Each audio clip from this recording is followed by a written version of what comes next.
You rolling? You rolling? Yeah, we're good. This is John Wannick of the Resistance. I don't know how far this broadcast will reach. They've taken the city. They're trying to erase us. Now more than ever, we need you to act. And if you're receiving this message, you've been recruited. Welcome to the fight, Patriot. Yeah, fight! Our enemies are moving in, and they anticipate us not having the numbers to resist. It is up to you to prove them wrong. Get this message out, and wake up the Patriots! I don't need to remind you what would happen should we fail. One of these days could be our last. By helping and taking action and contributing to the cause, you'll be remembered as taking a stand against the gray state before it completely destroys everything we know. They're inside! Most of us die pointlessly and are forgotten. Do you really want to die without making a sound? Either stand now or kneel forever! You alright? I think he's dead. He's dead. Keep rolling! There are only days left. The gloves are off, the safeties are off. If you're looking for a sign, this is it. Diplomacy is over. War is here. If we don't make this happen, history will not remember us!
Transaction approved. No, they're here already. Tommy. Since last night's declaration of martial law, soldiers are moving in to secure key areas in all major In response to UN presence in Minneapolis.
Last night I dreamt about how things were. And then I woke up here.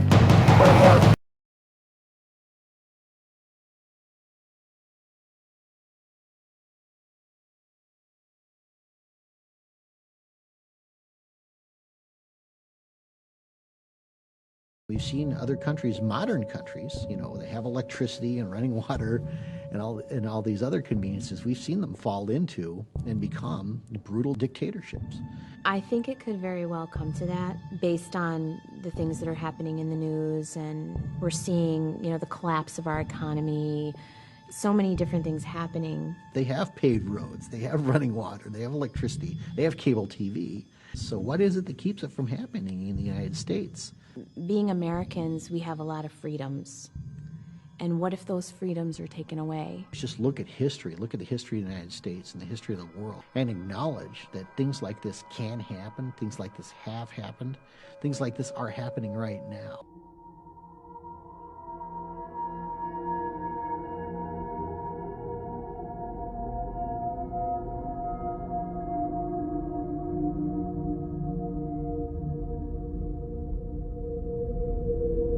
No matter what your purpose is, you must leave.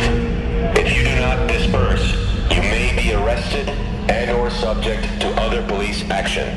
The use of riot control agents and or less lethal munitions, which could cause risk of injury to those who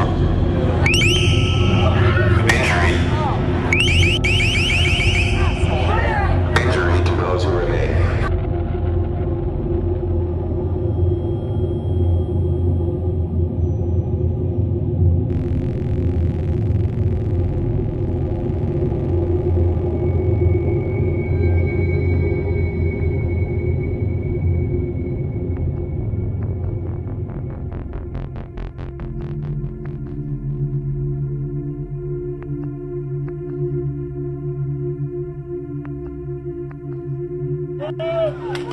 Protesters in Anaheim, California clashed with police for a fourth day following two fatal shootings by police of suspected gang members, one on Saturday, one Sunday. I'm not trying to justify what happened. I'm just trying to find justice. One of the dead men, 25-year-old Manuel Diaz, was apparently unarmed. If we don't use our voices and we don't let these people hear our voice, nothing will be changed. He was down and they shot him the second time. The people who are supposed to be protecting us.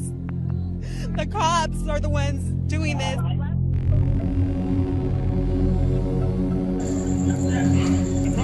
They're socking him in the face. They're hitting him in the face.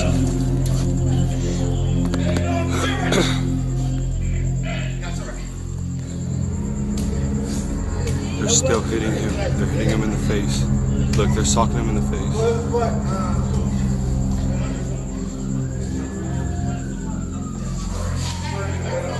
He's not resisting. He's really not. He's saying he's scared. And they're still socking him in the face. They're socking him in the face.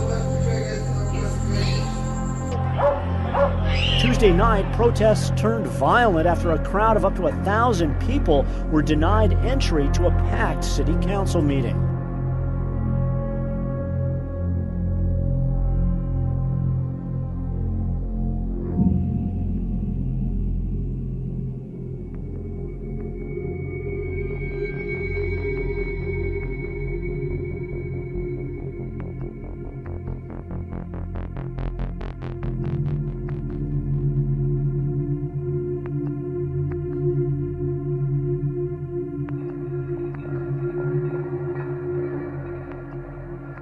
The police started shooting innocent people with those little... The rubber bullets. Yeah, those rubber bullets. They were shooting people and arresting innocent people just for protecting other people, and they have no idea what they're doing. So was there a lot of kids during that time? Yeah. And did you see like babies around too? So why would like 2 babies. 2 babies? Yeah. Did any other children get hit with the rubber bullets? A 5-year-old girl got hit in the eye. And a boy in the feet. They didn't even told them to stop doing what they just shot him right here, right here, right in his head, in the head. No, his head, his back. The Samson his back. No, right here. His back. They shot him in the head. Okay. But are you alright? You have an unarmed civilian running away that's an alleged gang member that they say is alleged, and they shoot and kill this guy. He's dead. Police officers are shooting women and children and letting their dogs out on him. Where's Obama now? What if your son was Manuel Diaz? What if he was murdered by Anaheim police?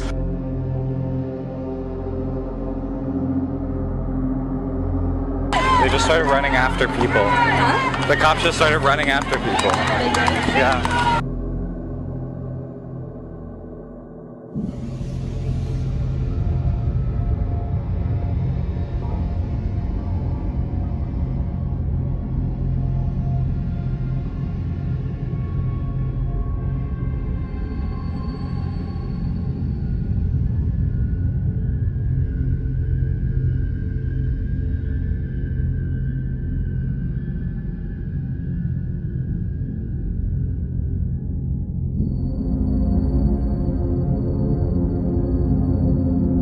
Why do you wear that mask? Because I'm scared. Scared for my life and my family's life.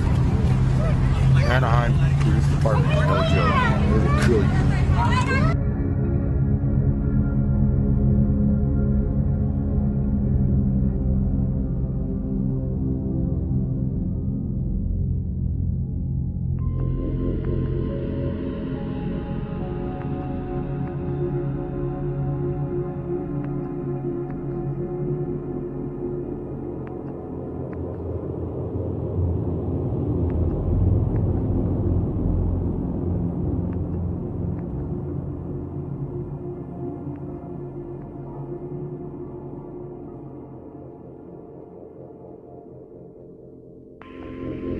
Now we're seeing a complete totalitarian takeover of the United States of America. And we've been talking about this for years now. This is the police state.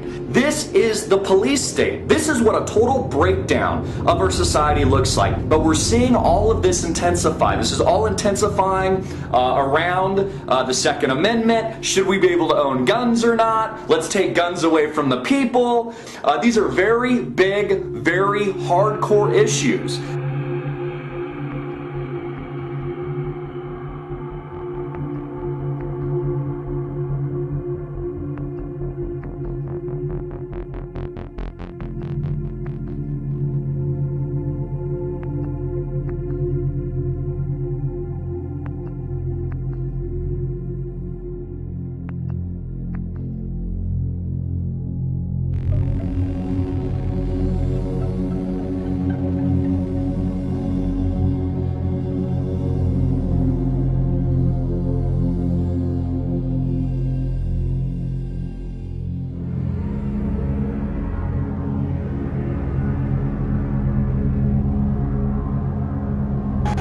The bike is being thrown to the ground.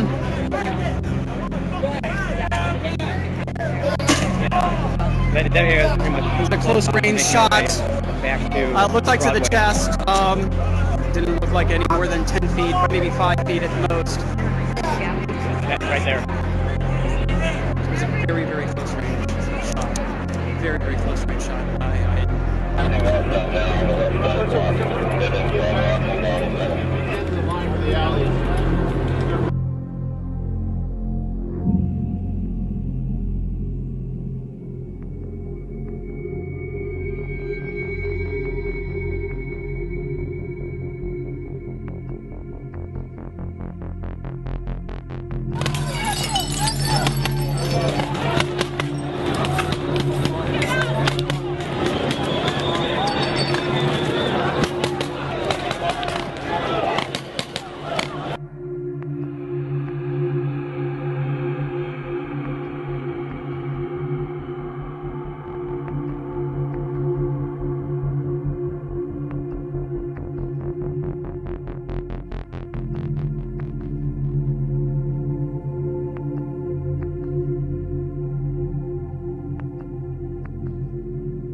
Wall of police now moving in.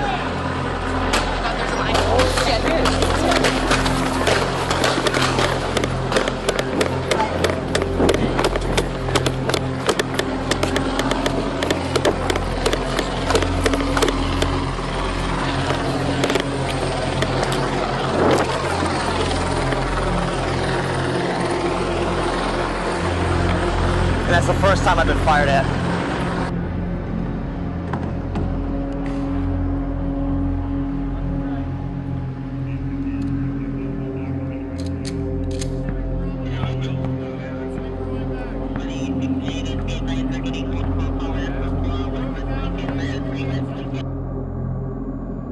But it's scary to think how we're already halfway there. We're already at the light gray state, and it's all shades of gray. 2004, for instance, free speech zones were unknown. Everywhere was a free speech zone. That's what this country was founded on. It's a peaceful assembly. You are an American citizen, and you shall be arrested for having freedom of speech and using the First Amendment of the United States Constitution.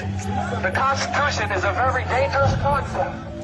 Do not dare try to invoke the First Amendment of the United States Constitution. This is no longer America. This is Walmart, the United States of America.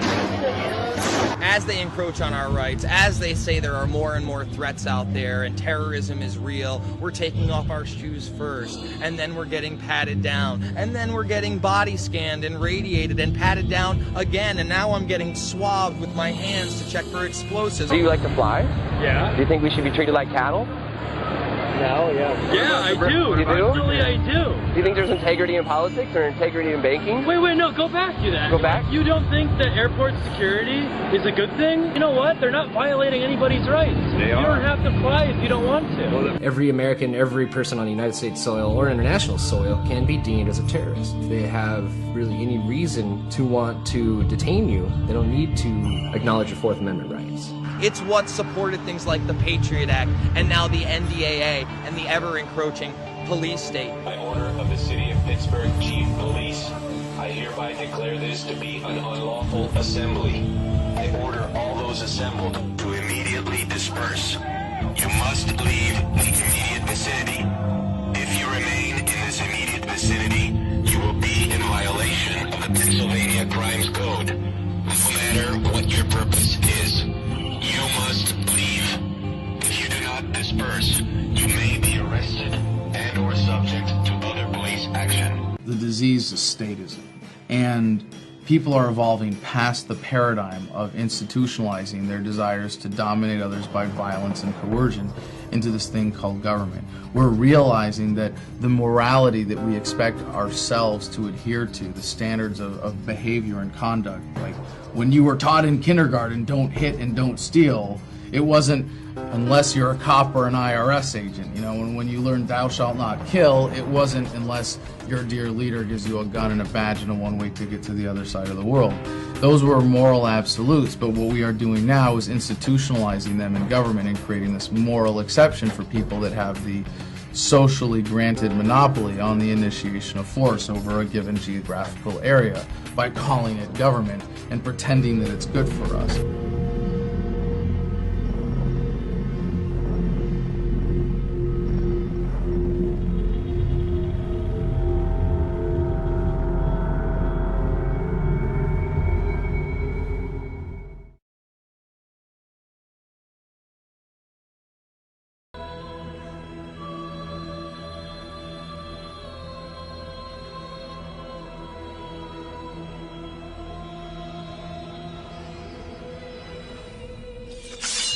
Madman.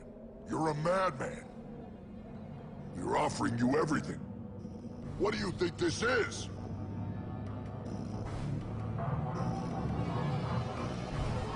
This is America!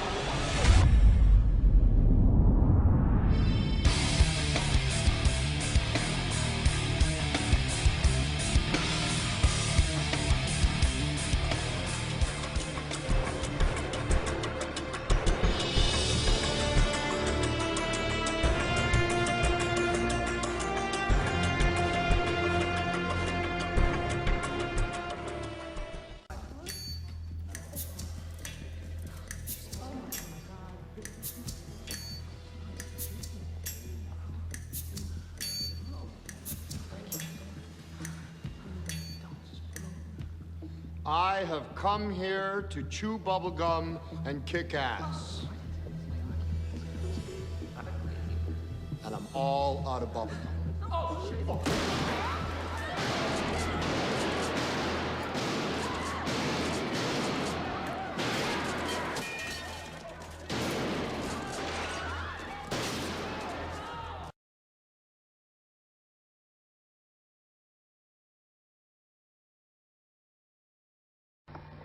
I've said it once, I've said it many times on the floor. Once again, total power in one person's hands, not the American way. These damn bills that come out here all the damn time, come out here at the last second, and I gotta try to figure out how to vote for my people. How ashamed of you? You should be ashamed of yourself. I'm sick of it. Every year, we give power to one person. It was not made that way in the Constitution. He was around when it was written. Now we pass rules that stop each one of us. Enough! I feel like somebody trying to be released for me to let my people go. My God, they sent me here to vote for them. They sent me here to vote for them, to argue for them. Trapped. I'm trapped by rules that have been forced down our throats.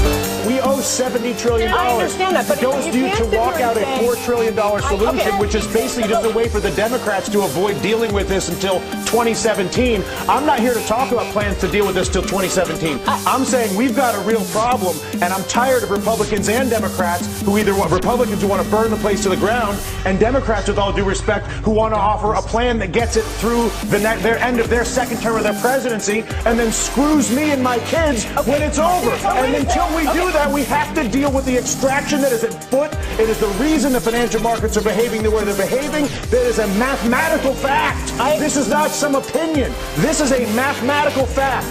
Tens of trillions of dollars are being extracted from the United States of America.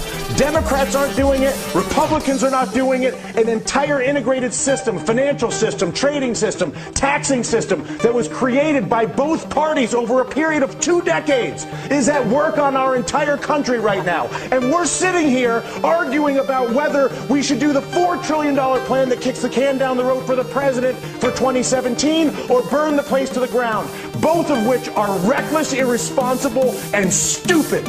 And the fact of the matter is, until we actually, and I'm sorry to lose my temper, but I tell you what, I've been coming on TV for 3 years doing this. And the fact of the matter is that there's a refusal on both the Democratic and the Republican side of the aisle to acknowledge the mathematical problem, which is that the United States of America is being extracted. It's being extracted through banking, it's being extracted through trade, and it's being extracted through taxation. And there's not a single politician that has stepped forward, Susan, to deal with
What if the Constitution no longer applied?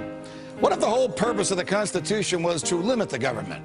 What if Congress's enumerated powers in the Constitution no longer limited Congress, but were actually used as a justification to extend Congress's authority over every realm of human life? What if the president, meant to be an equal to Congress, has instead become a democratically elected, term-limited monarch? What if the president assumed that everything he did was legal just because he's the president? What if he could interrupt your regularly scheduled radio and TV programming for a special message from him? What if he could declare war on his own? What if he could read your emails and your texts without a search warrant? What if he could kill you without warning? What if Supreme Court justices no longer looked to the Constitution to determine the constitutionality of a law, but rather simply to what justices who preceded them thought about it? What if the rights and principles guaranteed in the Constitution have been so distorted in the past 200 years as to be unrecognizable by the founders? What if the 50 states were no longer sovereign entities, equals to each other, and parents of the federal government they voluntarily constituted? What if the states were mere provinces of a totally nationalized and fully centralized government? What if the Constitution was amended stealthily, not by constitutional amendments duly ratified by the states, but by the constant and persistent expansion of the federal government's role in our lives? What if the federal government decided if its own powers were proper and constitutional? What if the Constitution were no longer the supreme law of the land? What if you needed a license from the government to speak, to assemble, or to protest against the government? What if the government didn't like what you planned to say, and so it didn't give you the license? What if the right to keep and bear arms only applied to the government? What if posse comitatus, the federal law that prohibits our military from occupying our streets, were no longer in effect? What if the government considered the military an adequate dispenser of domestic law enforcement? What if cops looked and acted like troops and you couldn't distinguish the military from the police? What if you were not secure in your person, in your papers, and in your property? What if federal agents could write their own search warrants in defiance of the Constitution? What if the government could decide when you were and were not entitled to a jury trial? What if the government could take your property whenever it wanted? What if the government could continue prosecuting you until it got the verdict it wanted? What if the government could force you to testify against yourself simply by labeling you a domestic terrorist? What if the government could torture you until you said what the government wanted to hear? What if people running for president actually supported torture? What if the government tortured your children to get to you? What if government judges and government lawyers intimidated juries into convicting the innocent? What if the government could send you to your death and your innocence meant nothing so long as the government's procedures were followed? What if America's prison population, the largest in the world, was a cruel and unusual way for a country to be free? What if half the prison population never harmed anyone but themselves? What if the people had no rights except those the government chose to let them have? What if the states had no rights except to do as the federal government commanded? What if our elected officials didn't really live among us, but instead all had their hearts and homes in Washington, D.C.? What if the government could strip you of your rights because of where your mother was when you were born? What if the income tax was unconstitutional? What if the states were convinced to give up their representation in Congress? What if the government tried to ban you from using a substance in your body that is older than the government itself? What if voting didn't mean anything anymore because both political parties stand for big government? What if the government could write any law, regulate any behavior, and tax any event? The Constitution be damned. What if the government was the reason we don't have a Constitution anymore? What if you could love your country but hate what the government has done to it? What if sometimes to love your country you had to alter or abolish the government? What if Jefferson was right? What if that government is best which governs least? What if I'm right? What if the government is wrong? What if it is dangerous to be right when the government is wrong? What if it is better to perish fighting for freedom than to live as a slave? What if freedom's greatest hour of danger is now?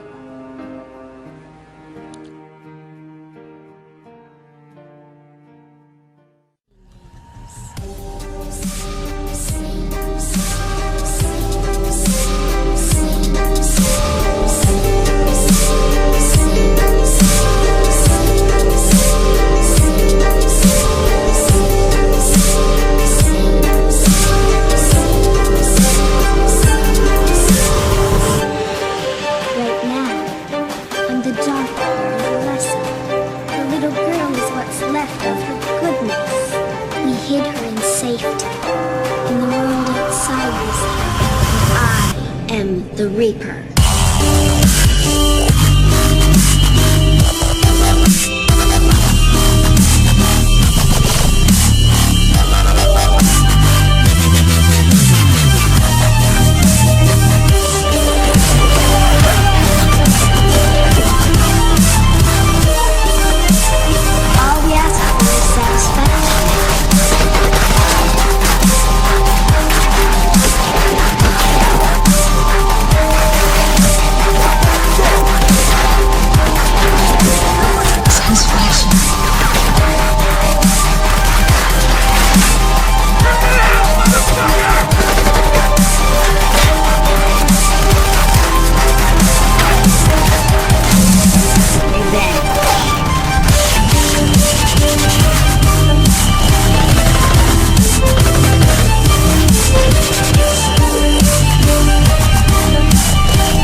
It's time to wake up. Wake up, America!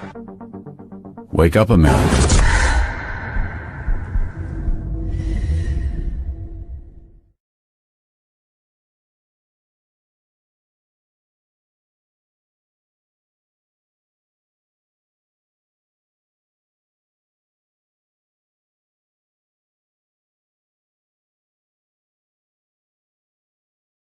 Sometimes people don't understand what we do. They see the military style garb, they see the weapons, and they've been conditioned to be fearful of that. These are good folks out here, and they're just being good American citizens. You wouldn't be afraid of, a Boy Scout troop or anything else. It's the same thing, except that we have bigger guns than they do. And a lot of these guys are really just concerned about the direction of their country and out here trying to be prepared in case something happens. I joined 5 years ago because I felt a need to just prepare for, 9/11 had happened not that long before. There were other attacks going on in other nations. And if something happened to disrupt my way of life, what would I need to be prepared?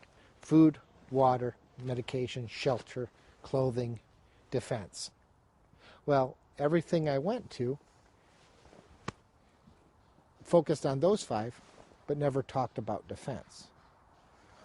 Who could I get a hold of that would be able to coach me on what weapons work best for various situations? Well, then I remembered everything I learned in the media about the Michigan Militia. I was an Army veteran, and I became interested in the militia because I'm a veteran of the military, and I thought I could put that training to good use, helping my fellow citizens learn how to better be prepared. So we've got members that are really gung-ho here every event. We've got people that float in and out depending on what else is going on in their lives at the moment. We're all family people, so that has to come into account. But through events, we'll have anywhere from a dozen, 20, and sometimes in upwards of 60 members that are participating at any one given time. We're neighbors, we're parents, we're business owners, we're everybody else in the neighborhood. We're just willing to step up and help out the neighbors when it's needed. You know, just from what I have seen, the biggest issue is how militia groups have been overgeneralized to other groups on sort of the right-wing end of the spectrum. They're different from racist groups. They're different from a lot of other patriot groups. And there's a lot of variation even within state militias in terms of, you know, one group in the Southeast might be a little more politicized or slightly more conspiracy theory leaning than other groups. And I think that it's important to remember that overgeneralization is a bad thing for understanding how these groups operate and what they're all about. We welcome anybody as long as you're prepared to defend the Constitution. I don't care, and I really don't pay attention to people's race. I'd like more people to come out, period, regardless of what color they are. It's just not something I care about. I wish there were more people of different races out here. I wish there were just more people out here. So it's not something we focus on. We don't care. Besides, if you're all like this, you can't see anybody's skin color anyway. So that's what we want to see, more camouflage people. The militia group itself is rather non-political. Every person here has their own feelings, their own things. We probably do tend to lean more to the right. Socially, I'm probably more libertarian aligned because socially I'm very liberal. And even down to different topics. Had a discussion recently about gay marriage. I don't think that the government is in the position to rule on gay marriage. I don't think I should have to ask the government's permission for myself to get married. So if you just get the government out of that altogether, the only benefits are tax, business, and other laws. Get those out of the way, let the people do what's natural. Everybody will be happy. We've done various things that you know, not as a whole unit per se, because the Michigan Militia, as it was originally structured, is statewide. We are an offshoot of a particular county unit. And things we have done is various civic activities, cemetery cleanups. We've done, we've assisted after tornadoes. When we had the power outage in the Northeast here back like 5-6 years ago already. Each individual member, you know, as par for the course, I guess, we keep food and water on hand. So we were able to assist our neighbors. We were able to make sure that our neighborhoods were safe and self-sufficient, so that the authorities were free to focus elsewhere if they needed to.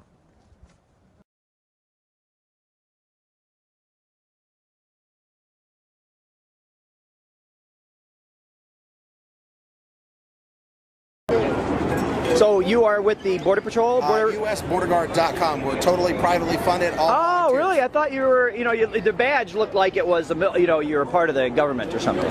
Well, all citizens are part of the government. I understand. They well, work for us. No, I understand. Yeah, they're the public servants. I know what you're saying. These are the public servants right here. Public servants, the people. Public servants, people. And so your organization is called what? USBorderGuard.com. Okay, and has all the information.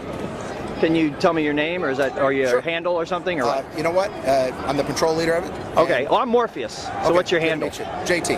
JT. Cool. Yeah. And so, what is your Main stance today? Yes. Yes. Well, we're exercising our Second Amendment right. I love so it. that everybody can have a First Amendment right. So what we want to drive home today is that regardless of different beliefs, that the moment we give up our Second Amendment right, that's when tyrants can come in. That's when the big boys with guns can sweep through and take anybody's rights away. Right. So that's why we're standing out here today. That's our primary focus. The secondary focus is that there's 60,000 dead in northern Mexico from guns that our government provided, from training to the Los Zetas from our government, which also includes Los Zetas. So why is that? So we're calling attention to that as well. We're having Americans killed and Mexicans killed. And we really should be working with our neighbors, not against them. Right.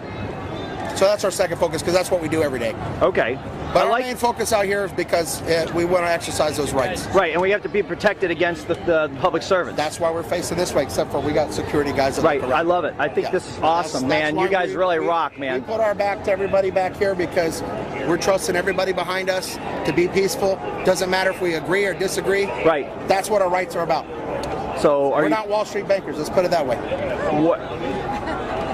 Are you prepared to do anything here today? That's what we're trained for. Okay.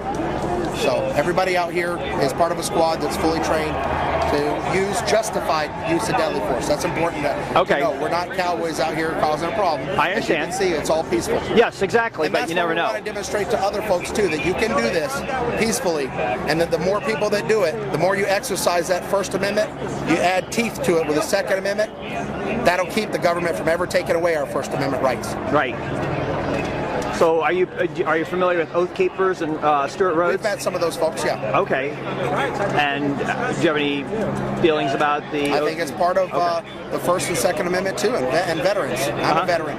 He's a Vietnam veteran. We got several veterans out here. Okay, well I just invite you to check out the Oath Keepers. Yeah, I'll check it out. I don't know a lot about it. Yeah, oathkeepers.org. I've met some of the guys. Stewart Rhodes is a good friend of mine. Yeah, I'll be glad to check it out. Absolutely. Yeah, it's about making sure these guys here know that they taken an oath to the Constitution and not to foreign and domestic. That's what I swore into. Right.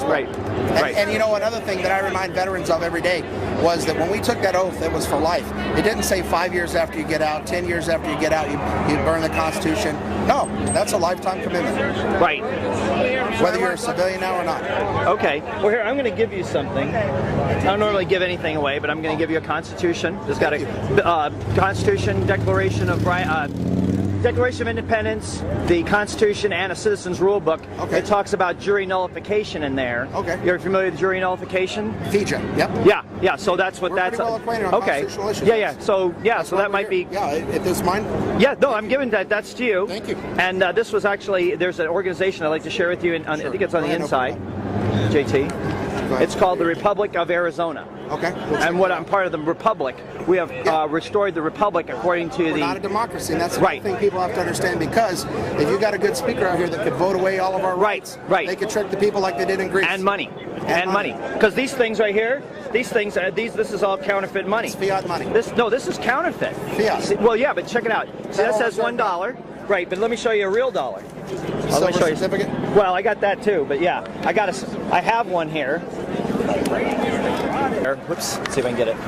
You see what it says on the bottom? $1. Yeah, but on the very bottom, right there, at the very bottom, what does that say? Payable banker on demand. In silver. In silver.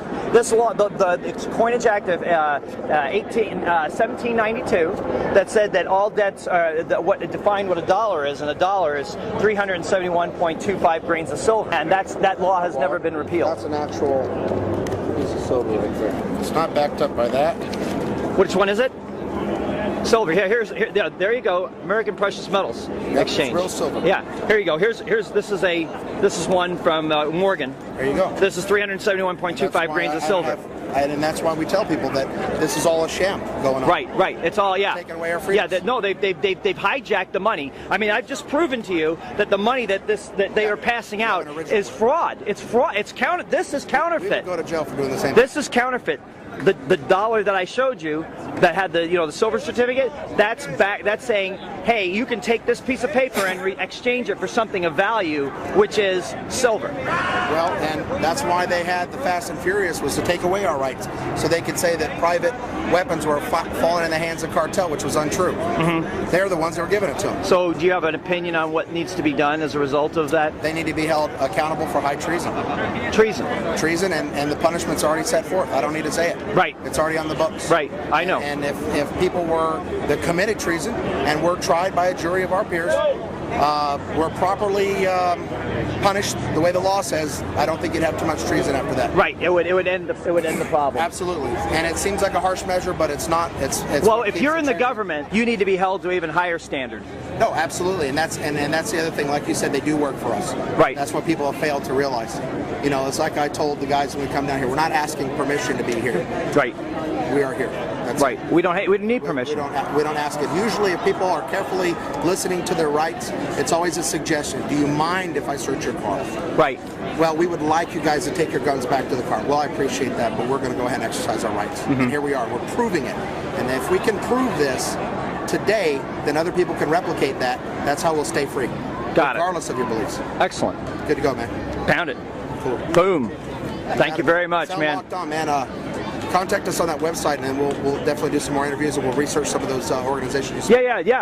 You guys are here in Phoenix, I guess. We're across the country. Are you from Phoenix? We have some people up here. It's mainly Pinell County, but we have some people up here too. Okay, but so your home is not is your home Arizona? Arizona. Yes. Okay, cool. Excellent. Well, JT, man, I really appreciate it. And we support everybody back here, their rights. That's what it's about. Right. And a lot of people who preach tolerance and diversity are some of the most hateful ones.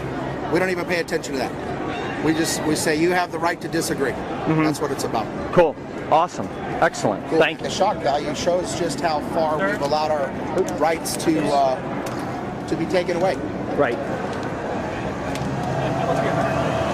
Excuse me. Can I just back up just a little bit more? Thank you.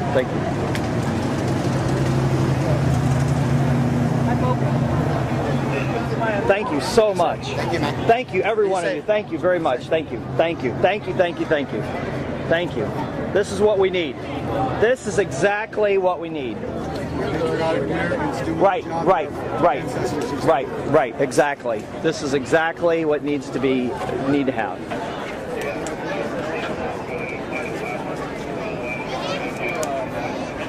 Protect yourself against government tyranny. Get your V mask. The government is at war with you. The government has declared war against you. Protect yourself against a criminal organization. The government is a criminal organization. And let's harass you a little bit. Government is a criminal organization. Can I go through? Yeah. Thank you. Government is a criminal organization. Police are continuing to try to sort out a mass shooting, what appears to be a multiple victim homicide and suicide with ties to a very dark side of American politics. Police say they believe that the shooter is this man, J.T. Reddy, one of the country's most visible neo-Nazis and most vocal anti-immigrant provocateurs. Police investigators say they are working from the theory that Mr. Reddy put on body armor. He entered the home in Gilbert where he lived. He killed his girlfriend, his girlfriend's adult daughter, the daughter's boyfriend, and the daughter's 16-month-old infant child before turning the gun on himself and committing suicide. The first call came in at 1:08 that tragic afternoon. It was made by Lisa Medeiros, the girlfriend of J.T. Reddy. I need a police officer to come to 530 West Tumbleweed Road. What's the address? 530 West Tumbleweed Road. What's the street name one more time, ma'am? Tumbleweed. Tumbleweed? 530 West Tumbleweed Road in Gilbert? Yes. Okay. What do you need assistance with, ma'am? Domestic violence. He's going ballistic in the house, and he's ruined the freaking garage door, and who is he, your husband? Are you speaking about your husband, ma'am? That boyfriend. What is it that he's doing? What is it he's doing, ma'am? Oh, my God! He's right.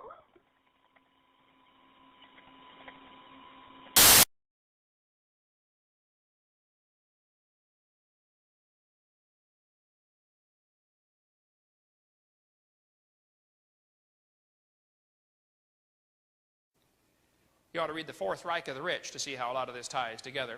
John D. Rockefeller was very influential in using his money to ensure that the American school system became communistic, humanistic. Okay? Now listen, folks, I love my country, but I fear my government. And you better too. Here are the communist rules for revolution.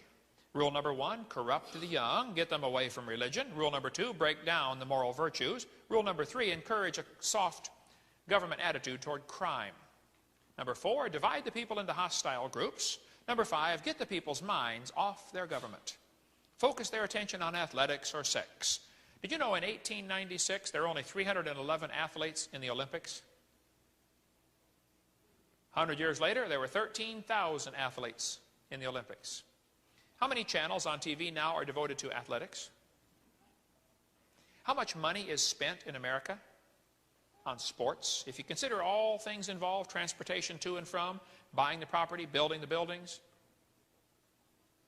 Folks, it's many, many, many billions and billions of dollars.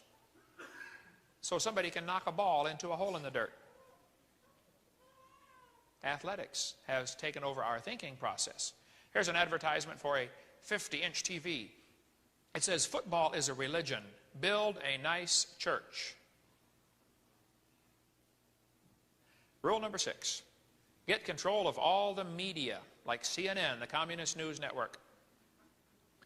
Rockefeller, international billionaire, humanist, CFR kingpin, and founder of the Trilateralist Commission, world order godfather, and in all probability the high school graduate voted most likely to be hanged for treason, voiced his praise of the controlled U.S. media for keeping their oath not to divulge the globalist plans to the public. Speaking to his fellow conspirators at a meeting in 1991 in Baden, Germany, one of the more infamous world order group, the Bilderbergers, Rockefeller said, "We are grateful to the Washington Post, the New York Times, Time Magazine, and other great publications whose directors have attended our meetings and respected their promises of discretion for almost 40 years. In other words, they're having these meetings to determine world events. The news media is there, but they don't report to us what really goes on in those meetings. Because the average person shouldn't know what these guys are planning. They're making plans for a one-world government." He went on to explain, "It would have been impossible for us to develop our plan for the world if we had been subjected to the lights of publicity during those years. But the world is now more sophisticated and prepared to march toward a world government. The supranational, that means above the national sovereignty, of an intellectual elite and world bankers is surely more preferable to the national autodeterminism practiced in past centuries." Richard Cohen of CBS said, "We are going to impose our agenda on the coverage by dealing with issues and subjects we choose to deal with." Remember when O.J. Simpson was on the news for almost a year? This was done intentionally to divert our attention away from the fact with what was happening with China being given the port in Los Angeles. Chinagate was going on. They didn't want us to know about that, so they focused our attention on O.J. Simpson. Somebody said he's getting married again. Who wants to take another stab at it? Richard Salent, the former president of CBS News, said, "Our job is to give the people not what they want, but what we decide they ought to have." New York Times is deliberately pitched to the liberal, read that, socialist, point of view, said the foreign editor of the New York Times. He ought to know. News reporters are certainly liberal and left of center. Walter Cronkite's one of the best of them, as far as left as you can get, okay? By the way, opposite of right is not left. Opposite of right is wrong. Okay.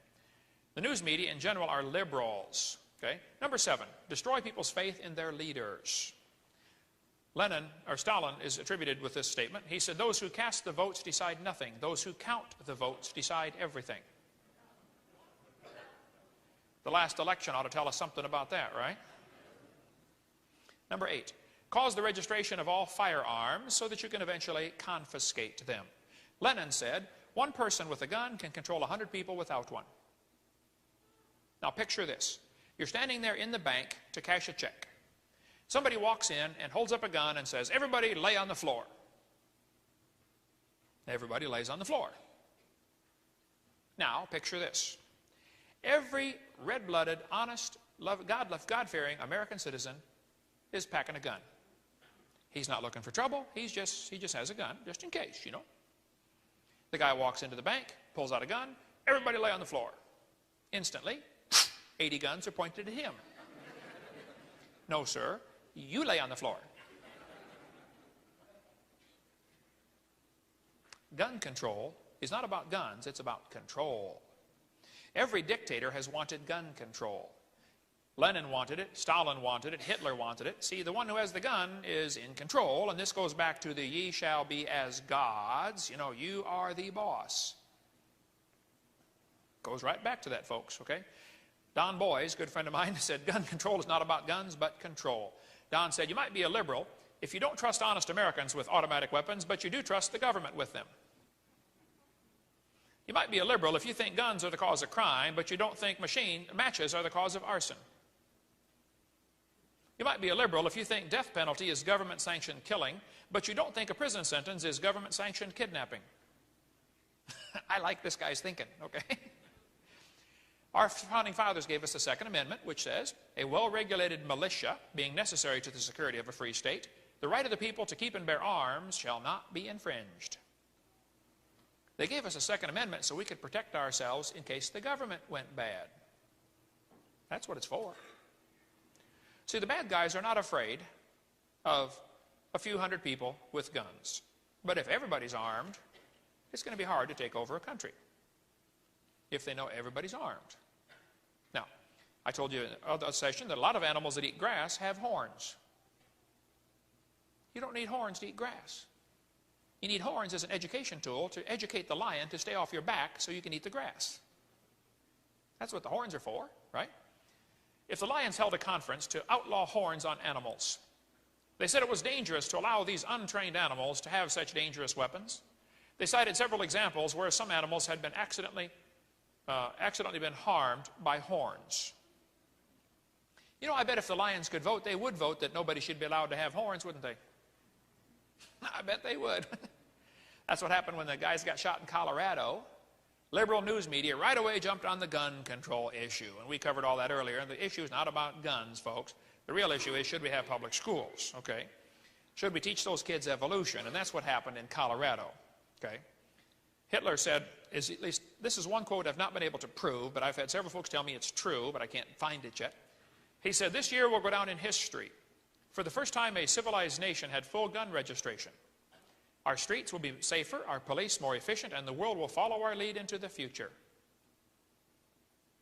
Janet Reno said gun registration is not enough. Waiting periods are only a step. Registration is only a step. The prohibition of private firearms is the goal. Ohio Senator Metzenbaum said, what good does it do to ban some guns? All guns should be banned. Sarah Brady of the Brady Bill said, our task of creating a socialist America can only succeed when those who would resist have been totally disarmed. Bill Clinton said, and we should. Every community in the country could then start doing major weapons sweeps and then destroying the weapons, not selling them. And I misspelled his name on purpose to give it the Soviet flavor, okay? But you know, in the first 12 months after gun owners in Australia were forced to surrender 640,000 guns to the government, they destroyed them. The program cost the government $500 million. Well, after that happened, in the first 12 months, homicides nationwide were up 3.2%. Assaults went up 8.6%. Armed robberies went up 44%. In the state of Victoria, homicides with firearms are up 300%. Figures over the previous 25 years show a steady decrease in armed robbery with firearms. There's also been a dramatic increase in break-ins and assaults of the elderly. In 1911, Turkey established gun control.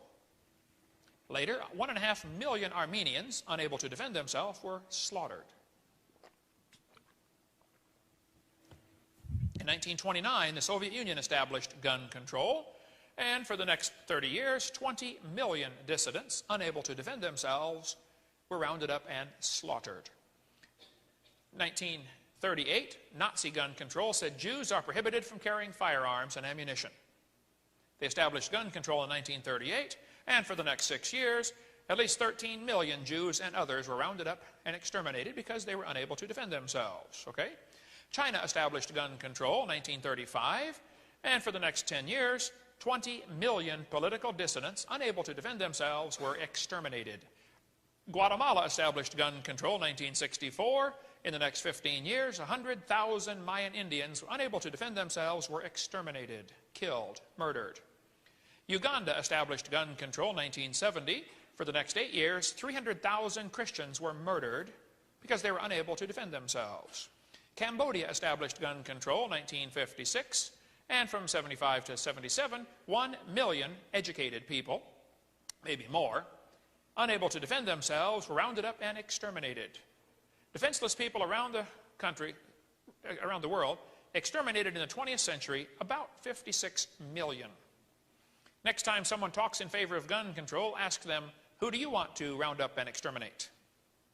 See, with guns we are citizens, without guns we are subjects.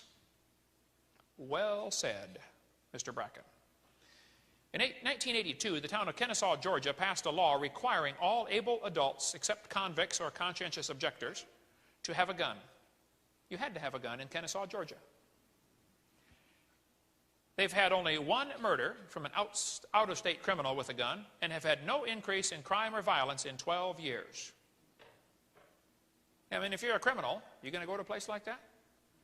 One of the major chains like AutoZone, it wasn't AutoZone, but one of the major auto parts chains, the government, their leader said, we're going to have a rule, no guns allowed in our stores.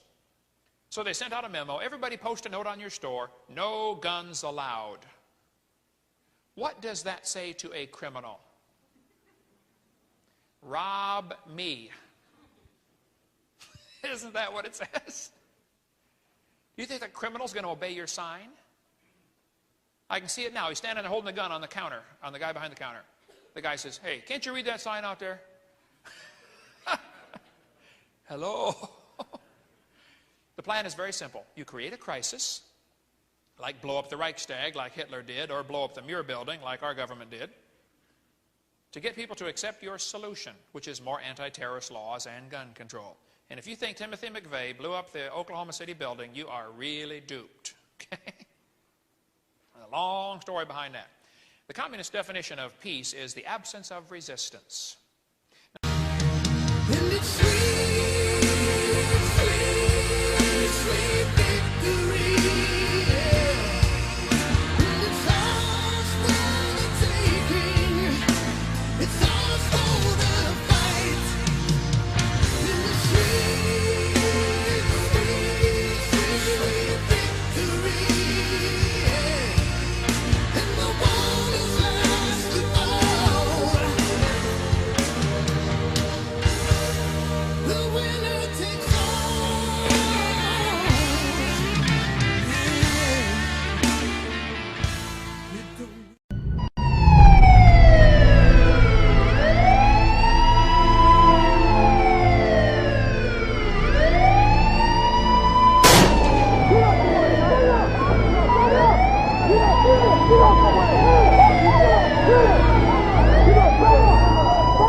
When should you shoot a cop? That question, even without an answer, makes most law-abiding taxpayers go into knee-jerk conniptions. The indoctrinated masses all race to see who can be first and loudest to proclaim that it is never okay to forcibly resist law enforcement. In doing so, they also inadvertently demonstrate why so much of human history has been plagued by tyranny and oppression. In an ideal world, cops would do nothing except protect people from thieves and attackers, in which case shooting a cop would never be justified. In the real world, however, far more injustice, violence, torture, theft, and outright murder has been committed in the name of law enforcement than has been committed in spite of it. To get a little perspective, try watching a documentary or two about some of the atrocities committed by the regimes of Stalin or Lenin or Chairman Mao or Hitler or Pol Pot or any number of other tyrants in history. Pause the film when the jackboots are just about to herd innocent people into the cattle cars or just about to gun them down as they stand on the edge of a ditch, and then ask yourself the question, when should you shoot a cop? Keep in mind the evils of those regimes were committed in the name of law. And as much as the statement may make people cringe, the history of the human race would have been a lot less gruesome if there had been a lot more cop killers around to deal with the state mercenaries of those regimes. Now, people don't mind when you point out the tyranny that has happened in other countries, but most have a hard time viewing their own country, their own government, and their own law enforcers in any sort of objective way. Having been trained to feel a blind loyalty to the ruling class of the particular piece of dirt they live on, also known as patriotism, and having been trained to believe that obedience is a virtue, the idea of forcibly resisting law enforcement is simply unthinkable to many. Literally, they can't even think about it. And humanity has suffered horribly because of it. It is a testament to the effectiveness of authoritarian indoctrination that literally billions of people throughout history have begged and screamed and cried in the face of authoritarian injustice and oppression, but only a tiny fraction have ever actually lifted a finger to try to stop it.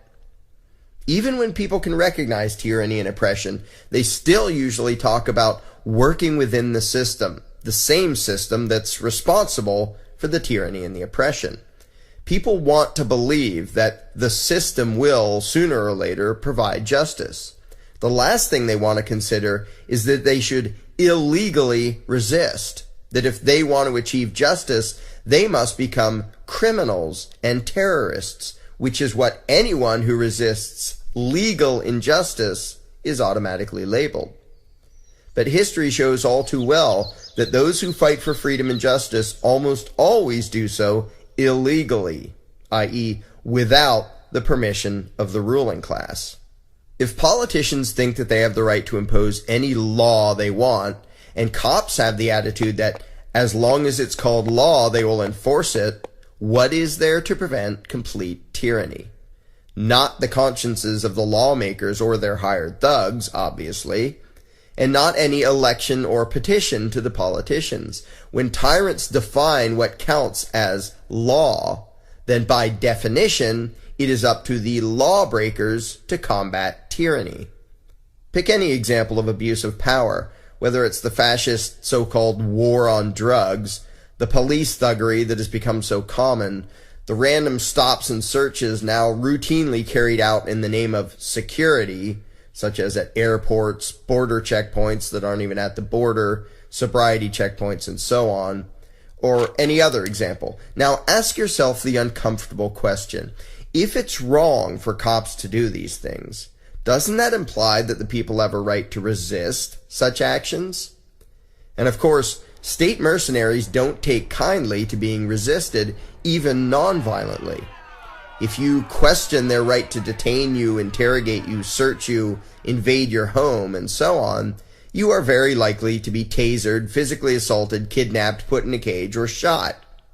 If a cop decides to treat you like livestock, whether he does it legally or not, you will usually have only two options: submit or kill the cop. You can't resist a cop just a little and get away with it. He will always call in more of his fellow gang members until you are subdued or dead. Basic logic dictates that you either have an obligation to let law enforcers have their way with you, or you have the right to stop them from doing so, which will almost always require killing them. Politely asking fascists to not be fascists has a very poor track record throughout history. Consider the recent Indiana Supreme Court ruling, which declared that if a cop tries to illegally enter your home, it's against the law for you to do anything to stop him. Aside from the patent absurdity of it, since it amounts to giving thugs with badges permission to break the law and makes it a crime for you to defend yourself against a criminal, if he has a badge, consider the logical ramifications of that attitude. There were once some words written on a piece of parchment, those words now known as the Fourth Amendment, that said that you have the right to be free from unreasonable searches and seizures at the hands of government agents. In Indiana today, what could that possibly mean? The message from the ruling class is quite clear and utterly insane. It amounts to this: we don't have the right to invade your home without probable cause, but if we do, you have no right to stop us, and we have the right to arrest you if you try. Why not apply that to the rest of the Bill of Rights while we're at it? You have the right to say what you want, but if we use violence to shut you up, you have to let us. I can personally attest to the fact that that is the attitude of the U.S. so-called Department of Justice. Or maybe, you have the right to have guns, but if we try to forcibly and illegally disarm you and you resist, we have the right to kill you. Ask Randy Weaver or the Branch Davidians about that one. You have the right to not testify against yourself, but when we coerce you into confessing and call it a plea agreement, you can't do a thing about it. What good is a right? What does the term right even mean if you have an obligation to allow jackboots to violate your so-called rights? It makes the term absolutely meaningless. To be blunt, if you have the right to do A, it means that if someone tries to stop you from doing A, even if he has a badge and a politician's scribble, sometimes called law, on his side, you have the right to use whatever amount of force is necessary to resist that person. That's what it means to have an unalienable right. If you have the unalienable right to speak your mind, a la the First Amendment, then if all else fails, you have the right to kill government agents who try to shut you up. If you have the unalienable right to be armed, then if all else fails, you have the right to kill government agents who try to disarm you. If you have the right to not be subjected to unreasonable searches and seizures, then if all else fails, you have the right to kill government agents who try to inflict those upon you. Those who are proud to be law-abiding don't like to hear this and don't like to think about this, but what's the alternative? If you do not have the right to forcibly resist so-called legal injustice, that logically implies that you have an obligation to allow government agents to do absolutely anything they want to you, your home, your family, your neighbors, and so on. Really, there are only two choices. You are a slave, the property of the politicians without any rights at all, or you have the right to violently resist government attempts to oppress you. There can be no other option. Of course, on a practical level, openly resisting the gang called government is usually very hazardous to one's health. But there's a big difference between obeying for the sake of self-preservation, which is often necessary and rational, and feeling a moral obligation to go along with whatever the ruling class wants to do to you, which is pathetic and insane. Most of the incomprehensible atrocities that have occurred throughout history were due in large part to the fact that most people answer never to the question of when should you shoot a cop. The correct answer is when evil is legal, become a criminal. When oppression is enacted as law, become a lawbreaker. And when those violently victimizing the innocent have badges, become a cop killer. So the next time you hear of a police officer being killed in the line of duty, take a moment to consider the very real possibility that maybe in that case, the law enforcer was the bad guy and the cop killer was the good guy. As it happens, that has been the case more often than not throughout human history.